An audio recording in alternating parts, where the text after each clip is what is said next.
Good morning, students. Welcome to Good Samaritan School online classes. Yesterday, we were talking about metals that react with water, how they react with water, and especially we are learning about reactivity series. When we are learning reactivity series, we are going one by one how, and it is actually said to be an activity to find the reactivity series. That is what actually we started 3.2.2. In this, if you read this activity carefully, you're going to understand how a metal can react properly with the water. You can see an example here. High reactive metals like sodium and potassium, when they react with cold water, they react vigorously and it produces an enough amount of heat energy, and it is an exothermic reaction. But when you go down again, you can see calcium and magnesium will be there. Calcium can react with uh, cold water, and it started floating on the top of the water, and we learned that what is the reason behind why it is floating, right? It is because of a hydrogen gas which stick with the metal calcium, and it makes the calcium to float. Same thing, magnesium will also do same, but magnesium, that does not react with the cold water. Okay, they react only with the hot water, right? This is what we learned. And also some of the elements like metals like aluminum, iron and zinc, they do not react either with the cold water or with the hot water. So what they do, they react only with the steam, and here some examples are given here. And then what we learned, what happens when metals react with acids. When metals react with acids, we learned that it always gives a salt and hydrogen gas. And also you need to be very careful. Here also an activity is given here by taking 4 metals like magnesium, aluminum, zinc and iron by reacting with hydrochloric acid. In that, if you watch carefully, magnesium will produce more amount of hydrogen gas, and it shows that magnesium is more reactive than aluminum and then zinc and then iron. Okay, that you have to understand it. That means the most reactive metal produce more amount of hydrogen gas, but some acid like nitric acid especially, they doesn't give any hydrogen gas when it react with any metal. Then what they do, why they are not reacting with it? Because they are actually a strong oxidizing agent, right? This is what we learned today. But in some cases like magnesium and manganese, they react with dilute nitric acid, and it gives hydrogen gas, it evolves hydrogen gas. Okay, what we are going to learn today, we're going to learn that how do metals react with solutions of other metals. How do metals react with solutions of other metals, other metal salts? Here there is an activity given here. This activity 3.12 is given in your book, and I want everyone to go to page number 44 and read this activity completely, so that you will understand what is actually given here. And we are going to take 2 test tubes, and in 2 test tubes I am going to take 2 different types of metals. In first test tube, that means this is test tube A and this is test tube B. In test tube A, I am going to take a copper wire. This is a copper wire, and the solution which is filled inside the test tube is ferrous sulfate. And you all know the color of ferrous sulfate, it is actually a pale green color. Okay, ferrous sulfate is pale green in color. Okay, when it mixed with the solution, that means the ferrous sulfate solution is a pale green in color. Okay, the crystals of ferrous sulfate is also like the same. Okay, in test tube B, I have taken iron nail. Okay, this is an iron nail I have taken, but it is immersed completely in the solution of copper sulfate. What is the color of copper sulfate? it is blue. Okay, that is why the other name for this copper sulfate, it is said to be blue vitriol. And then the color of the name of the ferrous sulfate is another word, it's said to be green vitriol. So you have to keep this in your mind, blue vitriol and green vitriol. Okay, so these are the other names of salt. So what is actually given here, if you watch carefully the topic itself, how do metals react with solutions of other metal salt. Okay, this is a metal and that is going to react with the metal salt. Metal salt means iron sulfate, that is a metal salt. You need to be understand one thing. Even in the first chapter we learned that the reactive metal, the more reactive metal can easily displaces the weak reactive metal.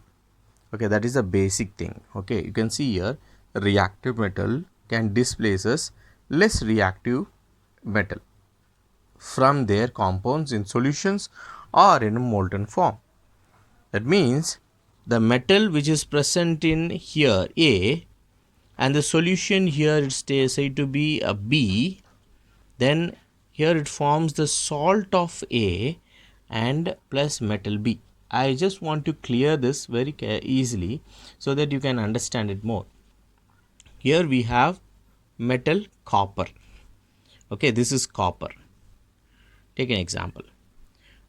If you see the reactivity series of metal, like an example, if you take a book on page number 45, you will see one thing. That means this is what the reactivity series of metal, and here a copper here, this is copper and this is iron.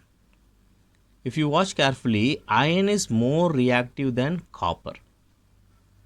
Copper is very least reactive than iron. Will you understand now?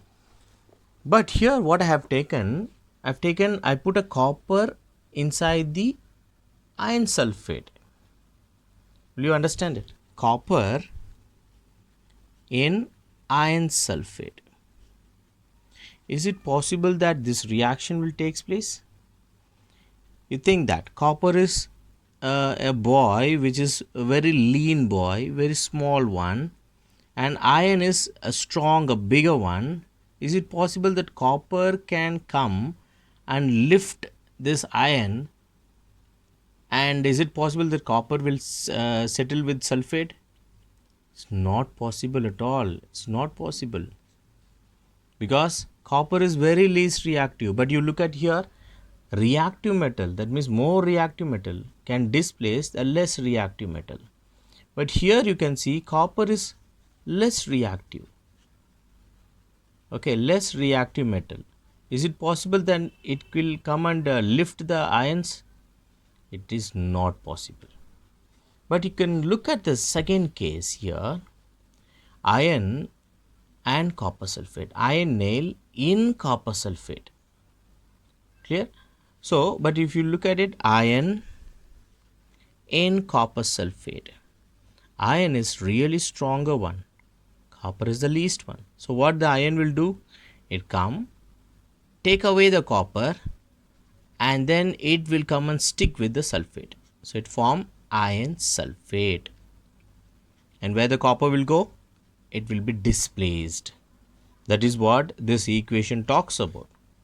The metal A and the salt solution B, and here it what forms salt solution of A. That means this metal will stick with this sulfate and become salt solution of A. And what about this metal B now? It will going to be displaced.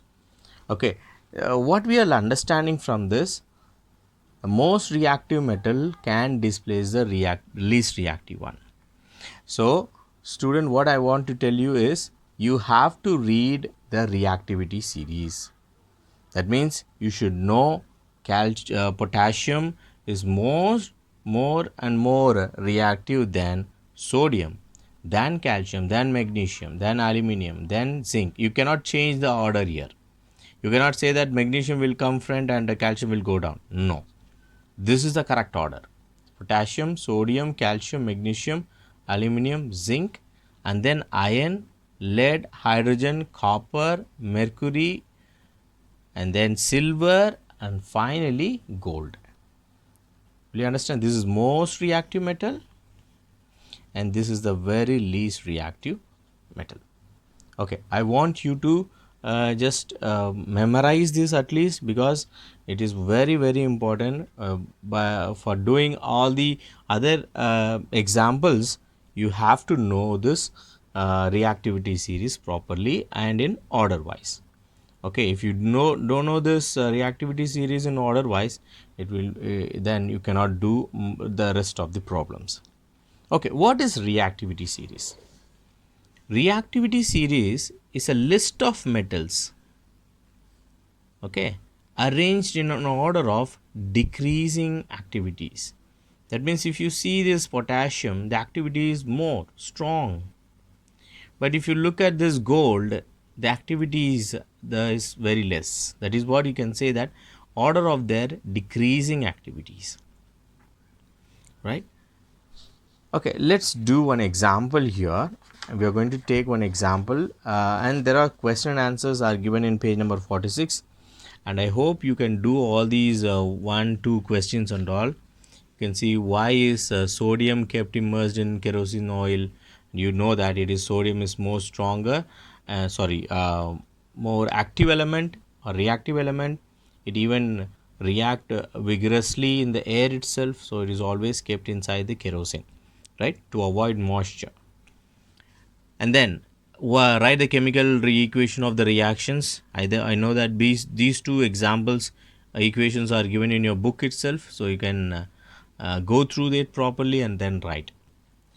We are going to do the third example. Okay, I'm going to read that question and then we'll start doing this example.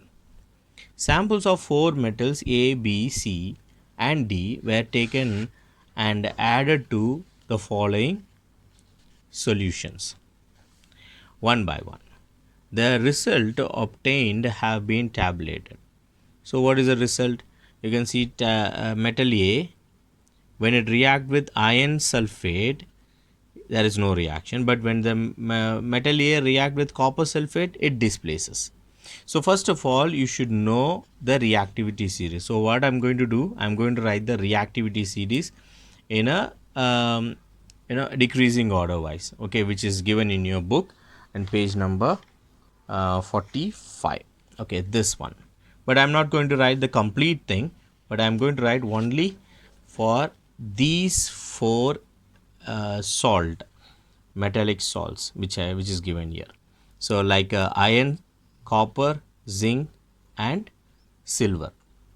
Okay, you all know that silver is weak reactive, okay,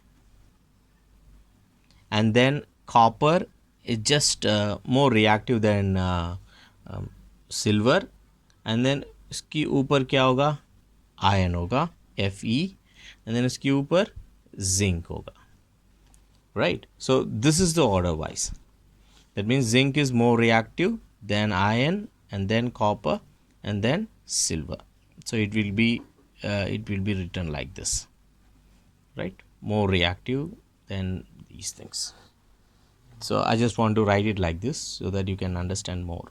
Zinc is more reactive than iron, it's more reactive than copper, and it is more reactive than silver.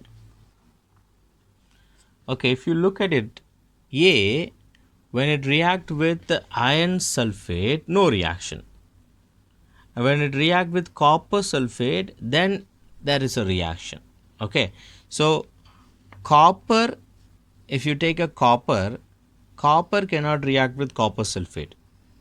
Clear? So if you look at this one, copper, if this metal A is a copper, okay, think in that way. If metal A is a copper, then metal A cannot displace copper sulfate. But only if the metal A is more reactive than copper only it could displace, right? So there is only chance A may be iron or zinc. Will you understand it? If you see that A, there is no reaction is iron sulfate, okay, and then it is displacing copper, and no reaction in zinc sulfate, and no reaction in silver also. If you see the B1, it is displacing the iron sulfate itself, okay. A, there is a chance of zinc or iron, but in B there is only one chance, because in the reactivity series of zinc, iron, copper and silver, the one which could displace iron is zinc only, because zinc is more reactive than iron. So what I can say that it is all definitely going to be zinc, right? Then C, there is no reaction in iron sulfate, no reaction in copper sulfate, no reaction in zinc sulfate, but there is a reaction in silver nitrate. That means if it is react, because silver is more least reactive, so there is always, many elements can displace us. So the displacement reaction can take place in silver, means it is definitely any one of these three. So already zinc is B, then zinc will not come here, so this can be iron, okay, and this is B could be zinc, and then C is what? Yes, it is displacing silver, means this is definitely going to be copper. And what is D now? Look at this, no reaction, no reaction, no reaction and no reaction. Definitely silver is the least reactive one. If it displaces, because it cannot displace even himself, because it became a equilibrium reaction, and that is why silver will be D.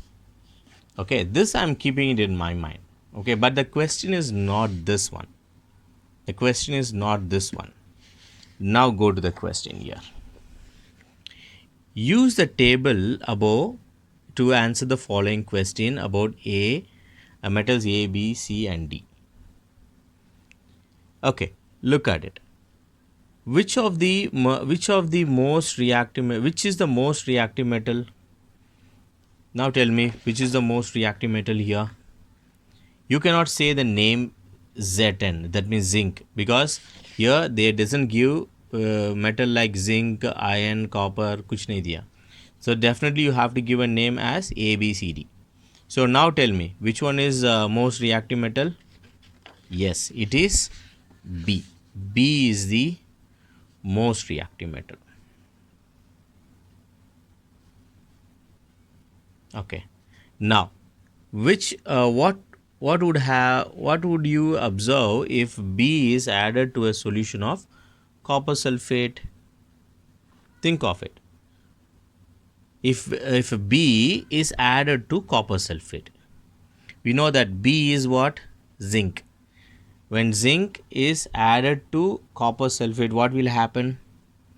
Zinc react with copper sulfate, then because zinc is more reactive than copper, it easily displaces, like zinc sulfate plus copper. So I can write that yes, this reaction could take place and displacement reaction can take place. So the answer for the third question, second question is, what would you observe if B is added to a solution of copper sulfate? Displacement reaction takes place. Then the third question is, arrange the metal A, B, C, D in the order of decreasing reactivity. So how can I write this reactivity series? Decreasing order. So first is the most reactive metal B. And then what is the least reactive then? Yes, iron. So it is A. Then copper C. And then finally silver D. So this is what the reactivity series of metal. Will you all understand this? Right. So this is the question which is given here. If you don't understand this question, please do ask me questions through WhatsApp. And this is the end of this topic today's topic. And go through this video properly. And still, if you have any doubt, you please ask me questions in my WhatsApp number. Thank you, student, and have a nice day.